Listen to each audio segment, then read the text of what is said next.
Mga kasayan, Euro 150. Malakas mag-charge.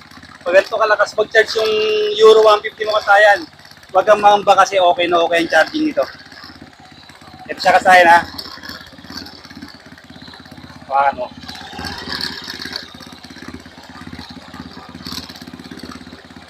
Charge natin ay 15.2. Setup natin dito para makapag-revolution tayo.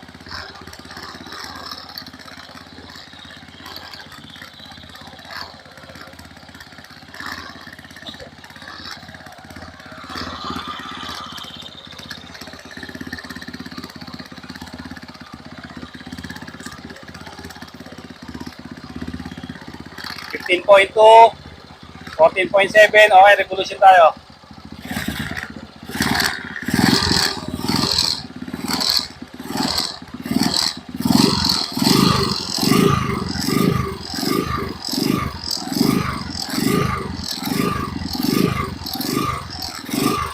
Volts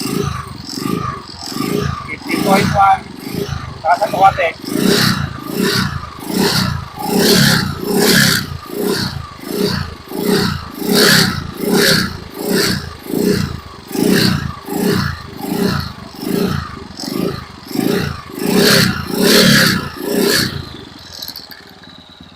15 volts ha.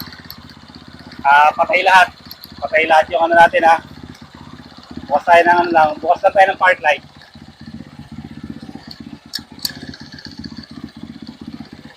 Yan. Park light lang. Panel gauge at saka yun lang natin. Panel gauge at tail light lang.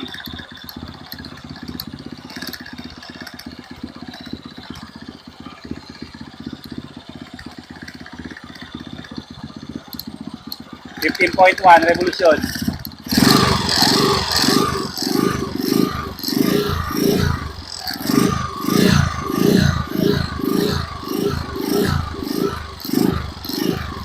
Okay, nakapag-charge si Euro 150. Off mo yung ano natin. Okay, yan yung ilaw lang, ilaw. Yan. Ilaw, ayun. Sa taas, yan. Okay.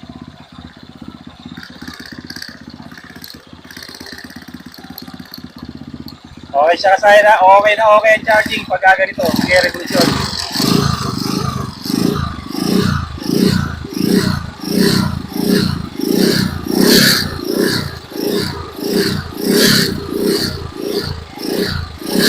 .9.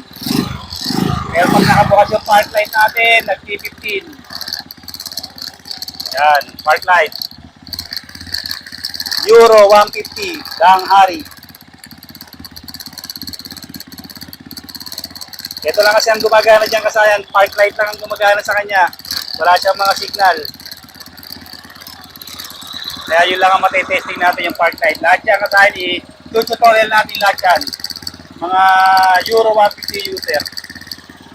Revolution na mas malakas.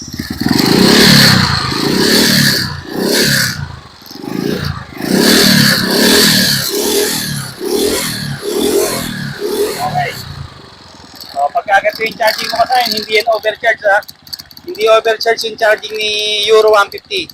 Tandaan nyo kasi, 16 volts pa ba, okay na okay. Pagka 16 volts pa, pag 16 volt pataas, yun ang hindi okay. Pagka 16 volts po ba, okay na okay ha, wag lang pataas. Kaya okay na okay pala mag-charge ang ating Euro 150. Hanggang dito na lang mga kasayan. Salamat sa panonood.